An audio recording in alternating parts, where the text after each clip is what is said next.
Y vamos a comenzar poniendo este tiempo en manos de nuestro Señor. Padre, te damos gracias por tu misericordia, porque, Señor, nos damos cuenta el día de hoy que aún la capacidad de encender los focos y tener luz es un regalo tuyo, Señor. Gracias por este lugar, porque nos has permitido estar acá ya un buen tiempo estudiando tu palabra. Y venimos así, Señor, sedientos de tu palabra, de tu consejo, de tu dirección, de tu consuelo. Abre nuestro corazón, Señor, para que tu palabra sea sembrada y dé muchísimo fruto, que abunde, Señor, el fruto para tu gloria. En el nombre de Jesús. Amén. Ok, antes de empezar, déjame sutilmente hacer algo que a lo mejor te va a recordar. Si tienes teléfono, ponlo en vibrador. ¿Viste cómo lo hice sin que te dieras cuenta para que no te sientas aludido? Entonces, apaga tu teléfono, apaga tu celular, para que no tengamos distracciones a la mitad. Si es necesario, si estás esperando una llamada importante, ponlo en vibrador, siéntate a la orilla. Y como lo hemos dicho antes, si no sabes cómo hacerlo, levanta la mano y un servidor llevará hasta ti un martillo y resolvemos el asunto de una vez y para siempre. Ok, Hebreos.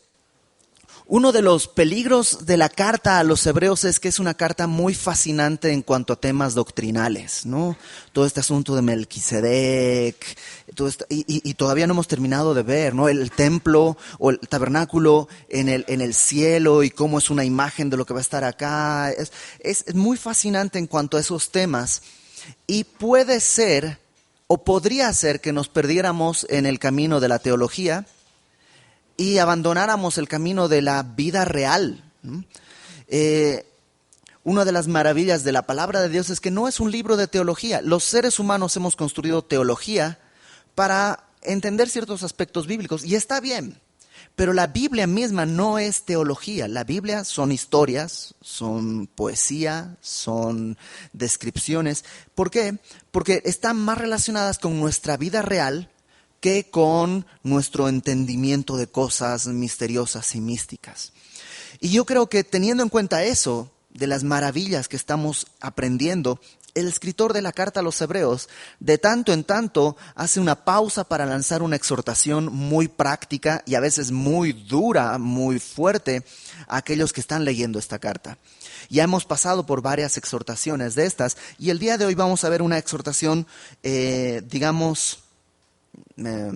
no quiero decir positiva, porque la de la próxima semana también va a ser positiva, pero la de la próxima semana va a ser muy fuerte, ¿no? De hecho, el pasaje de la próxima semana va a ser un pasaje de esos difíciles que, si me dijeras qué pasaje te gustaría predicar, el de la próxima semana no es el adecuado, no es el que más uno quiere predicar, pero está en la palabra y por eso vamos verso a verso para no brincarnos nada y tener todo el consejo de Dios.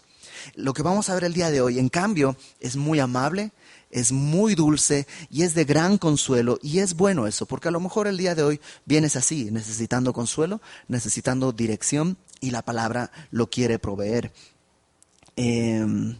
Vamos directamente. Hebreos capítulo 10. Hemos venido hablando acerca de cómo la sangre de Cristo es superior a la sangre de cualquier otro sacrificio. No sé si tú lo recuerdas, hace 2 semanas que estuvimos en esto. La sangre de Cristo realmente puede hacer una obra mucho mayor a la de la sangre que se derramaba en los sacrificios en el tabernáculo en aquella época. Entonces de esto viene hablando, y en el versículo 19, Hebreos 10:19 dice: así que, hermanos, teniendo libertad para entrar en el lugar santísimo por la sangre de Cristo, por el camino nuevo y vivo que Él nos abrió a través del velo, esto es, de su carne, y teniendo un gran sacerdote sobre la casa de Dios, acerquémonos con corazón sincero, en plena certidumbre de fe, purificados los corazones de mala conciencia y lavados los cuerpos con agua pura. Mantengamos firme, sin fluctuar, la profesión de nuestra esperanza, porque fiel es el que prometió. Y considerémonos unos a otros para estimularlos al amor y a las buenas obras, no dejando de congregarnos como algunos tienen por costumbre, sino exhortándonos, y tanto más cuanto veis que aquel día se acerca. Toda esta porción empieza con esta frase que ya conoces: así que.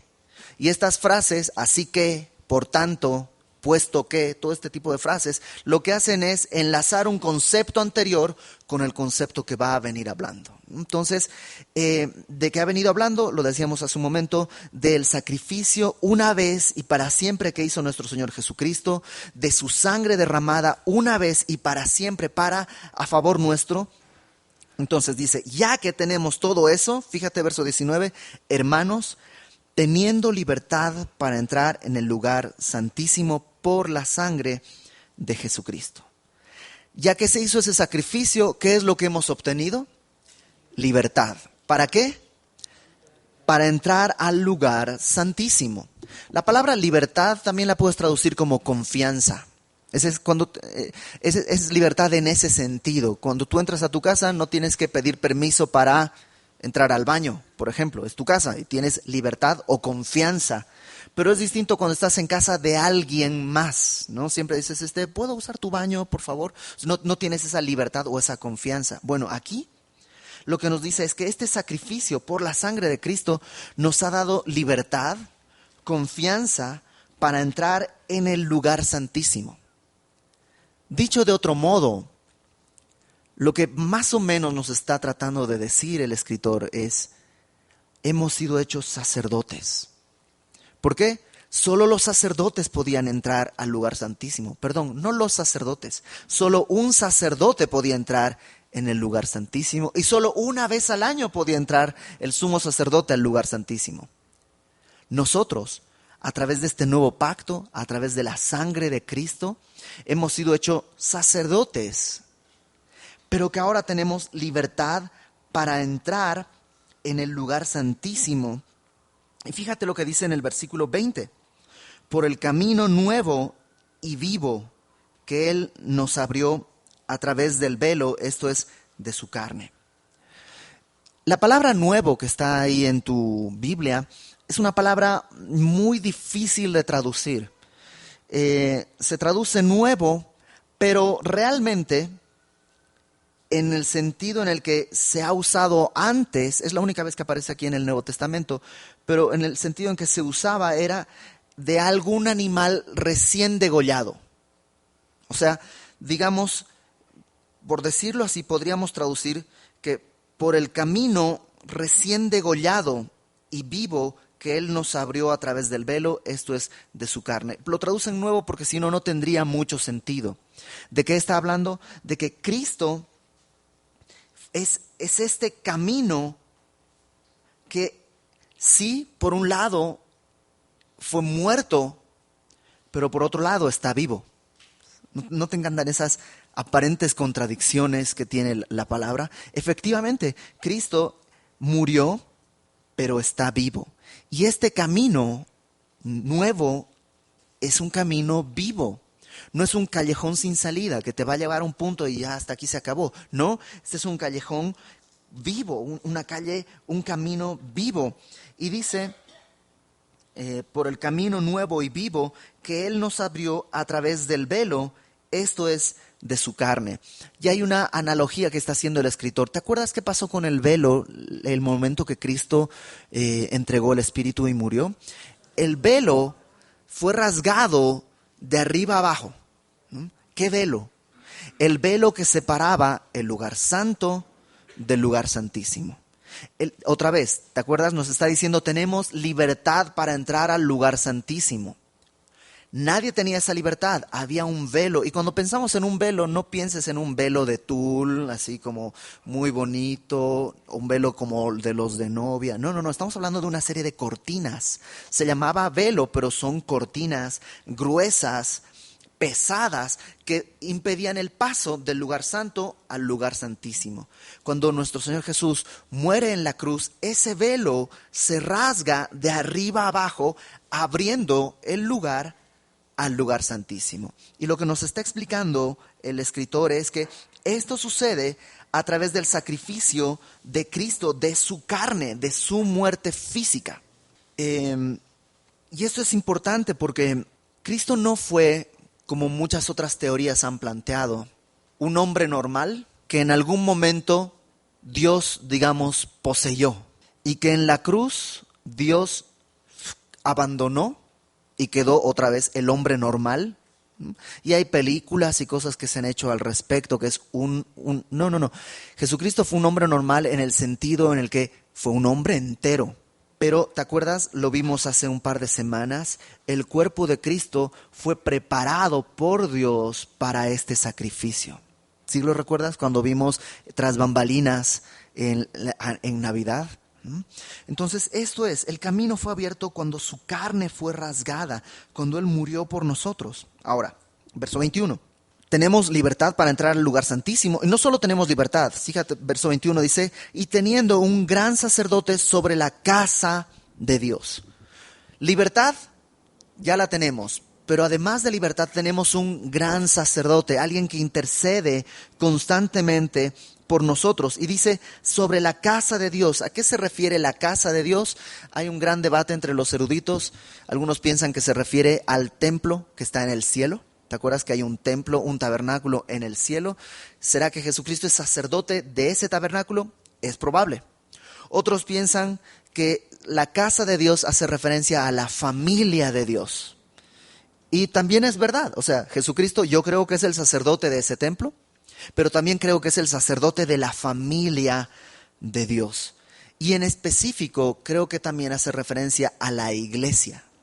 ¿Por qué?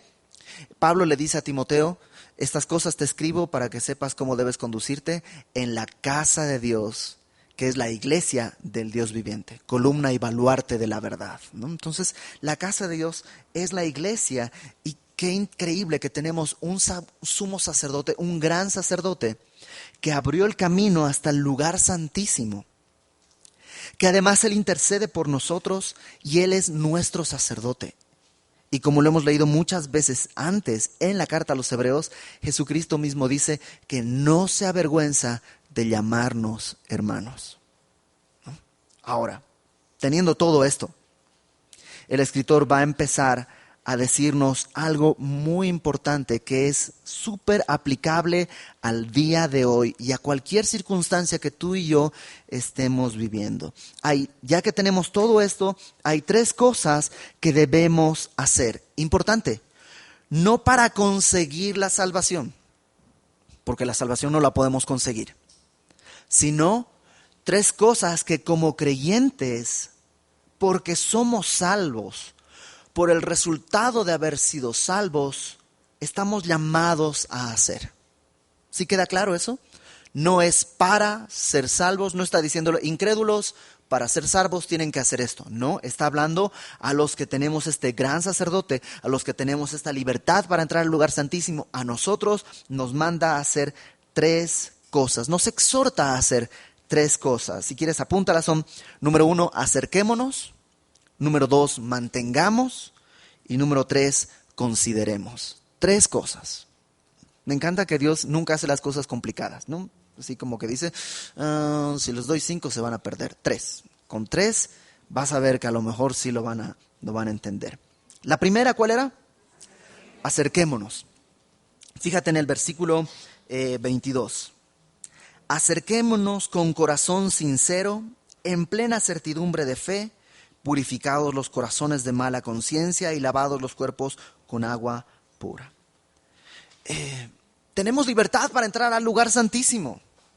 Entonces, ¿qué es lo que nos dice? Acérquense, acérquense, acérquense. Hoy en la mañana, yo siempre dejo a mi hija en la escuela y los compañeritos de mi hija están ahí y los saludo, ¿no? Ya, ¿dónde va, pastor? ¿Dónde va? ¿Dónde va? Y le digo, a mi oficina. Pues, ¿cuándo podemos ir a tu oficina? ¿Cuándo podemos ir a tu oficina? No, yo les digo, tengo 2 oficinas. ¿Cuándo podemos ir a ver tus oficinas? ¿No? Y así todo el año hemos estado. Y hoy me los llevé a mi oficina, ¿no?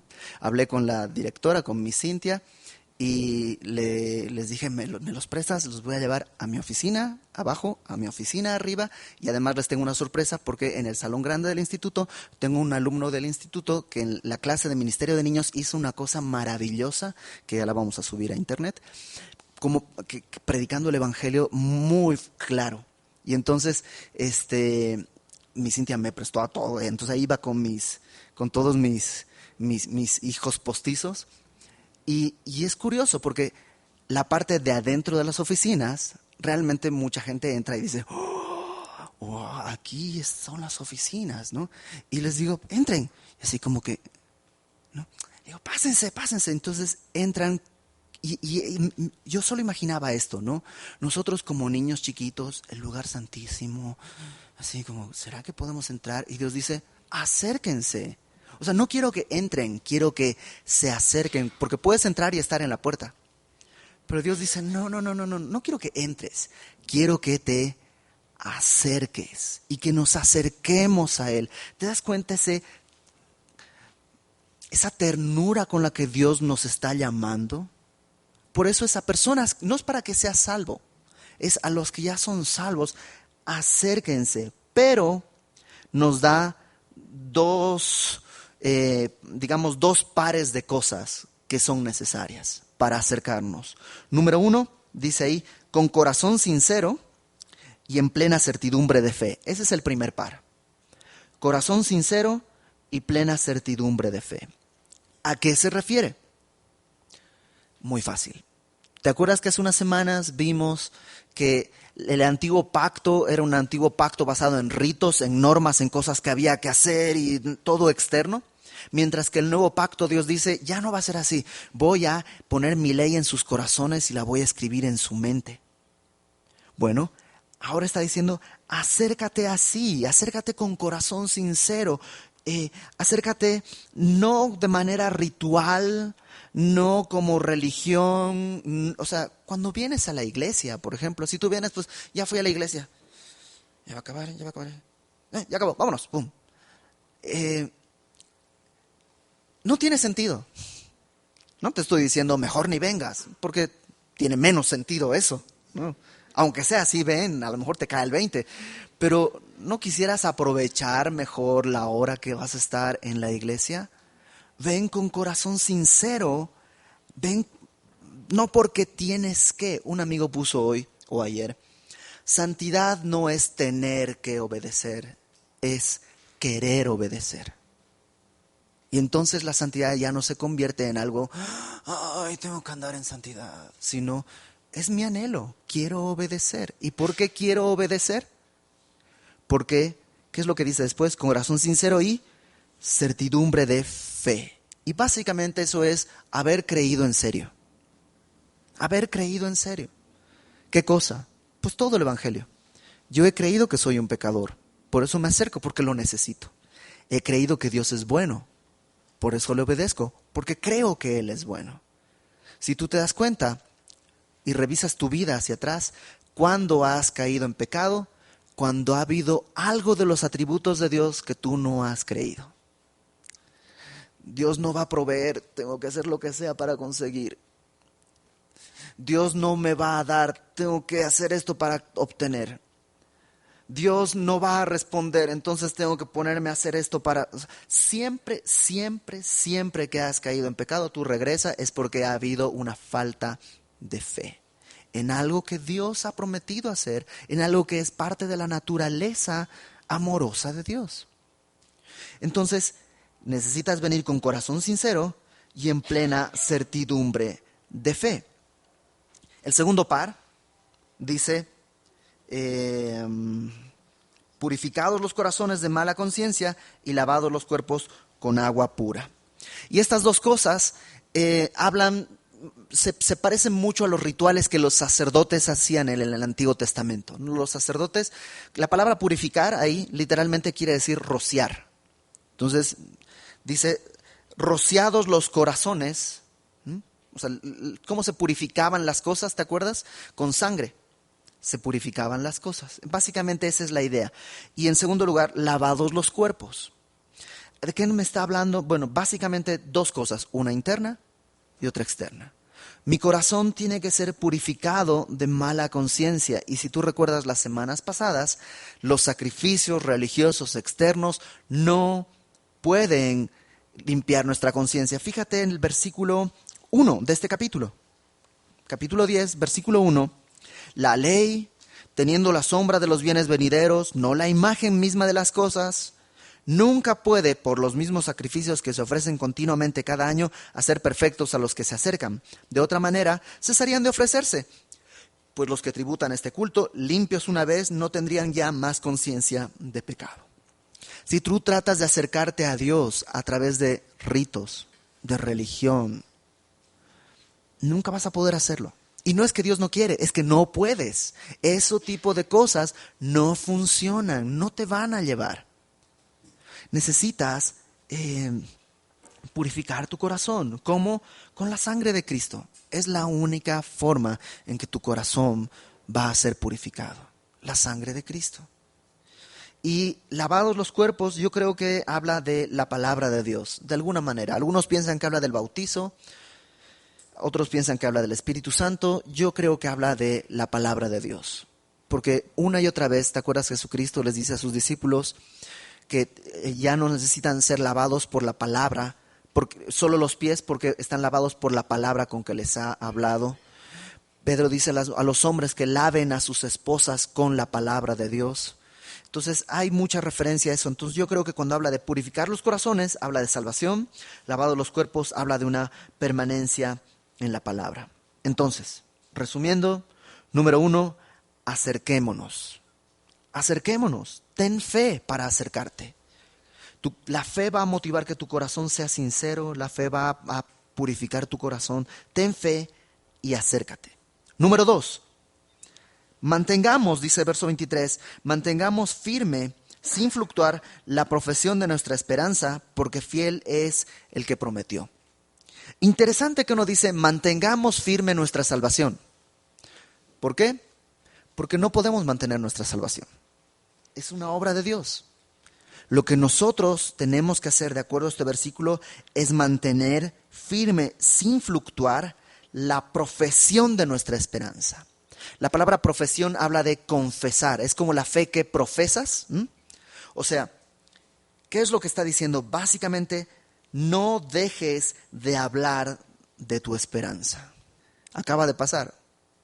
No sé cuántos millones, 100 millones de mexicanos quedaron tristes, angustiados.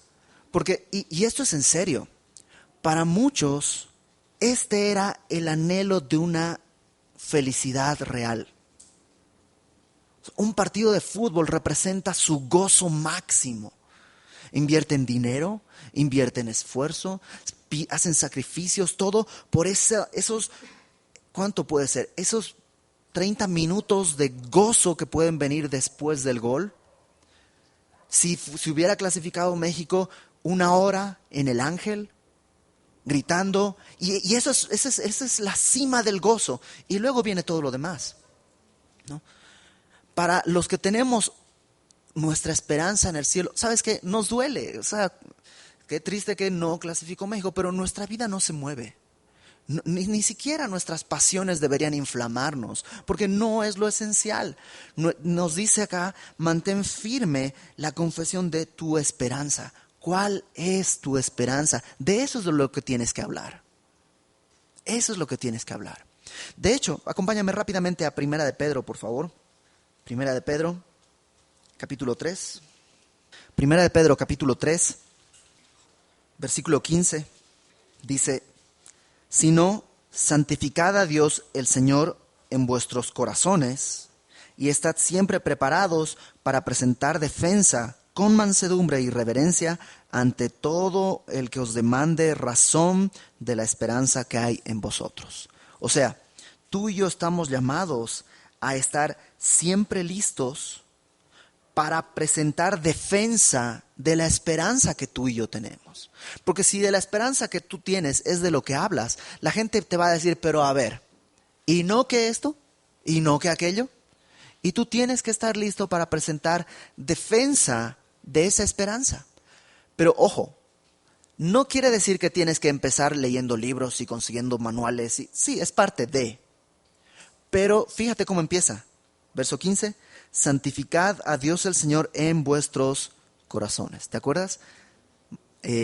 Purificados los corazones, en plena certidumbre de fe. Eso es santificar a Dios en mi corazón. Ahí empieza Y entonces voy a poder presentar defensa de la esperanza que tengo en el cielo. Y una cosa más, fíjate cómo hay que presentar defensa. Número 1, con mansedumbre. Sí, los ateos y los inconversos, la verdad es que están 100% equivocados en prácticamente todo en su vida. Esa es la verdad. Pero están tan equivocados como yo estaba equivocado y como tú estabas equivocado antes de Cristo.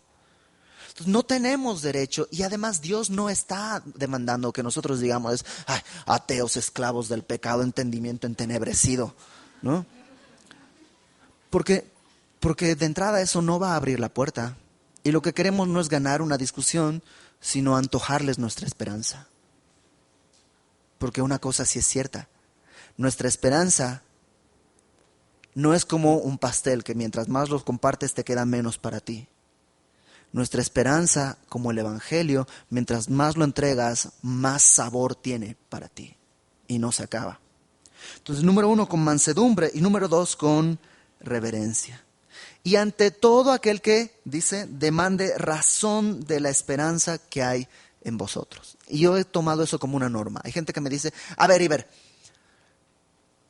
dime, contéstame esto, si es verdad, Y yo nada más digo, no está buscando una razón de la esperanza que hay en mí, nomás quiere pelear. Entonces le digo, pues sí, no sé, lo que tú quieras pensar está bien, yo no tengo problema con eso.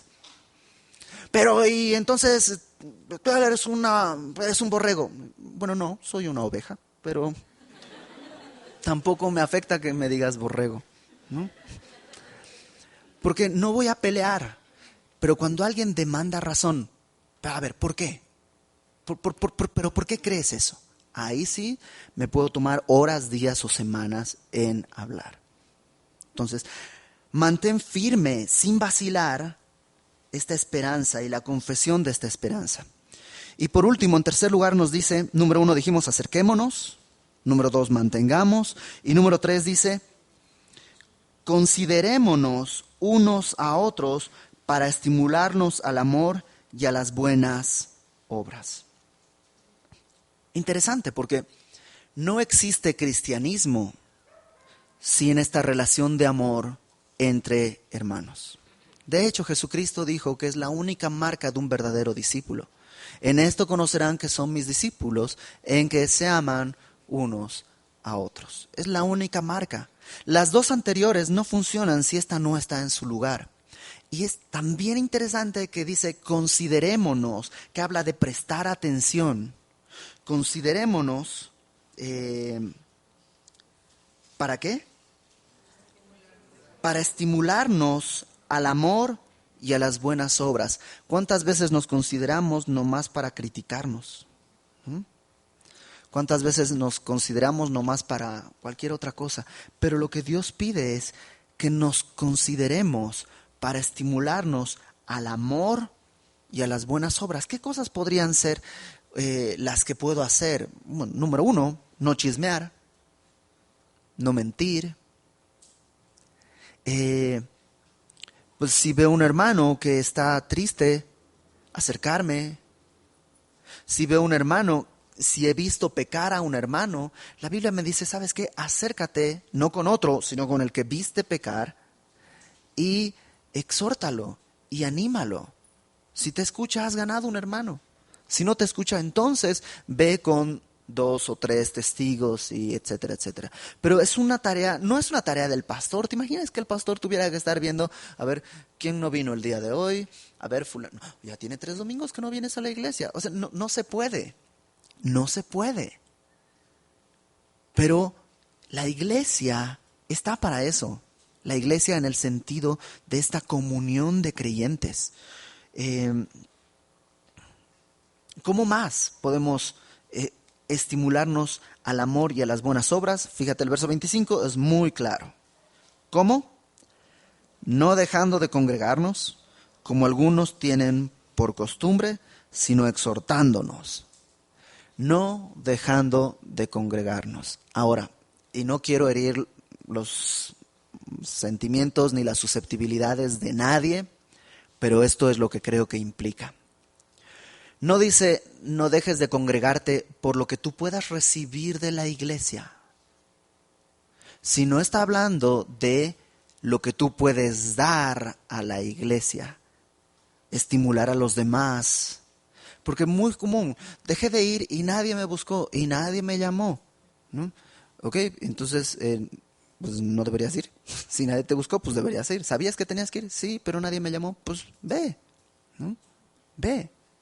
No está hablando de lo que tú tienes que recibir, no dice congrégate para recibir algo, que sí recibes cuando te congregas, pero no estás yendo a recibir, sino a dar. ¿Qué cosa? Amor y buenas obras. Amor y buenas obras. Es un gran llamado, es un importante llamado a cada uno de nosotros. Una cosa más, congregarme no es solo ir a la iglesia. Ir a la iglesia es ir a la iglesia. Congregarme habla de ser parte de la congregación. ¿Y cómo puedo ser parte de la congregación? Que sí, en una iglesia grande como Semilla es difícil a lo mejor conocer gente. Bueno, requiere dos cosas. Uno, valor. Pues vas a tener que decir, hola, me llamo fulanito, ¿me puedes ayudar a ver cómo me puedo incluir en las actividades? O sea, si tú llegas, te sientas bien calladito y luego te vas y así por un año, pues probablemente no vas a conocer a nadie. Pero tienes que hablar, tienes que hablar. El amigo debe saber ser amigo. Y la otra es, participa de la iglesia. Tenemos muchas reuniones. Hay reuniones grandes, como las reuniones de los domingos. Hay reuniones más pequeñas, como las de los miércoles, o como la de a través de la Biblia, que es los viernes, o como las reuniones de hombres que van a empezar los jueves, o las de mujeres, que son los martes en las temporadas. Tenemos las reuniones de oración en la que están en grupos pequeños. Tenemos los grupos de discipulado, que son grupos por lo menos, no son grupos muy grandes, tal vez al principio, pero espérate, aguanta y vas a ver cómo es que se van a hacer chiquititos, ¿no? O sea, congrégate. Es tu responsabilidad. No es este mandato no es mandato al pastor y busca que todos se congreguen. Es un mandato, un llamado a todos. Congrégate. Considerémonos unos a otros, exhortándonos al amor y a las buenas obras, no dejando de congregarnos como algunos tienen por costumbre. Entre paréntesis y nada más como anécdota. Esta última semana que el partido fue en domingo, en Facebook se dijeron tantas cosas, ¿no? Quien no va a ir, recuerden que la Biblia dice no dejando de congregarnos como algunos tienen por costumbre, es pecado y no sé qué. Ok, no es costumbre que México esté en el Mundial, que juegue en domingo a la hora de la iglesia, no es costumbre. Si tú no fuiste a la iglesia por quedarte a ver el partido, bien. Bueno, no bien, porque ni valió la pena, pero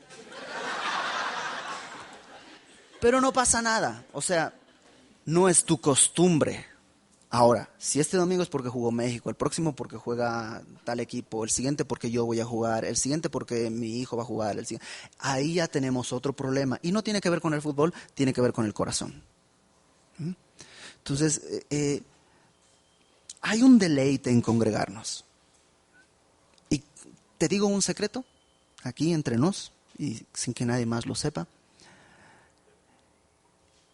Yo extraño el deleite de congregarme. El día de hoy Dios me ha dado un privilegio y no reniego para nada del privilegio que Dios me ha dado de enseñar la palabra y de alguna manera ser conocido por la gente de la iglesia.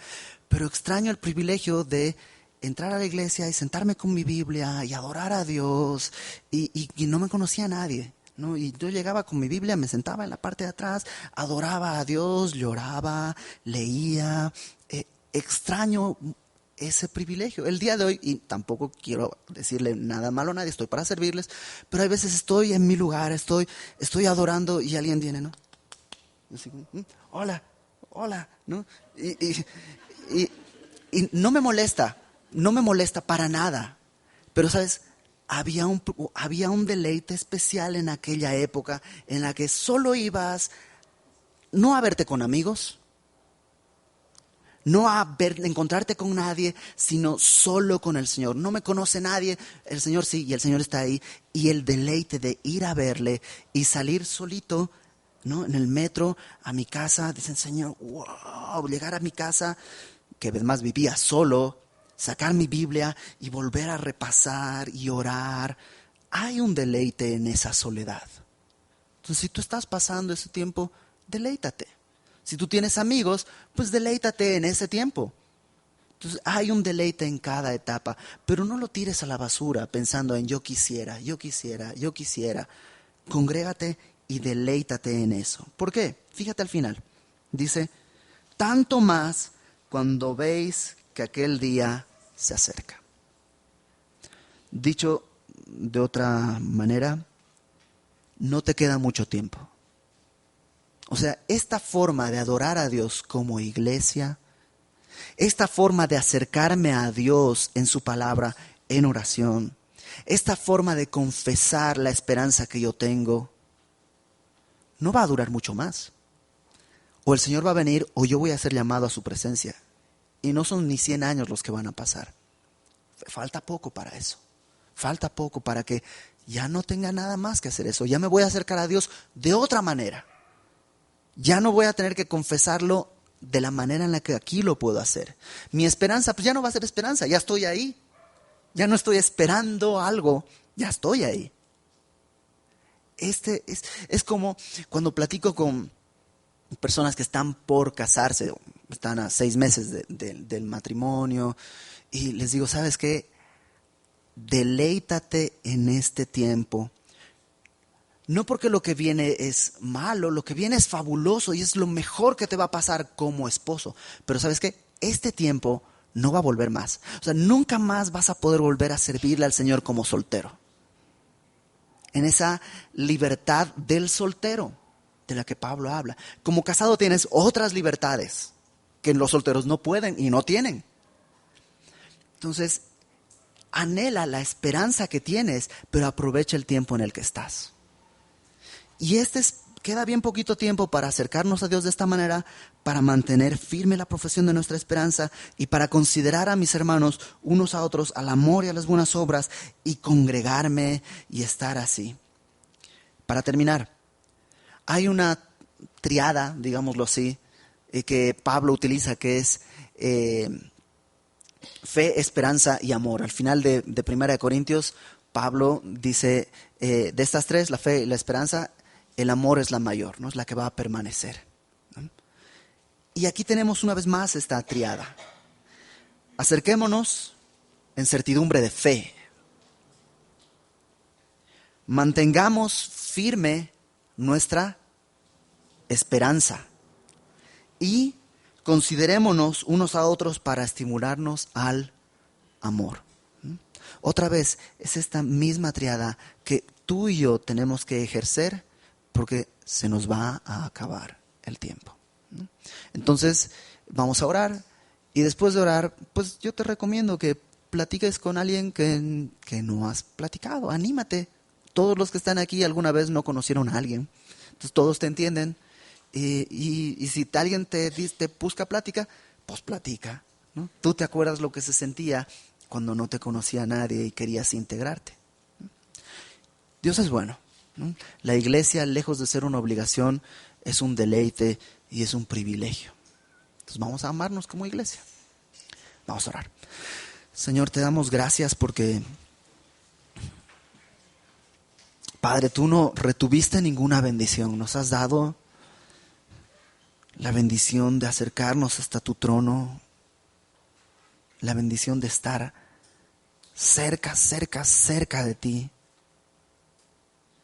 Señor, nos has dado la bendición de una esperanza firme, la cual queremos confesar y profesar una y otra vez, Señor. Y antojar a los que no la tienen, Señor. A los que tienen su esperanza en cosas de este mundo. Y además, Señor, nos has dado la bendición de la familia en Cristo. Una familia a la cual estamos llamados a amar y a estimular al amor. Ayúdanos, Señor, no a asistir a la iglesia como quien va al cine sin conocer a nadie más, sino a congregarnos. Te ruego, Señor, por aquellas personas tímidas que les cuesta hablar. Haz un milagro, Señor. Lleva a alguien que pueda sacarlos de esa timidez, incluirlos en algún grupo. Nuestras agendas están puestas delante de ti, Señor, para que tú las abras y programes reuniones, tiempos de convivencia, de comunión contigo, con tu palabra y con tus hijos. Y esto, Señor, además, ante la gran esperanza de que tú vas a regresar y que no vas a tardar mucho más. Lo sabemos, Señor. Ayúdanos a aprovechar bien este tiempo. Te lo pedimos, Padre, todo esto en el nombre de nuestro Señor Jesucristo. Amén.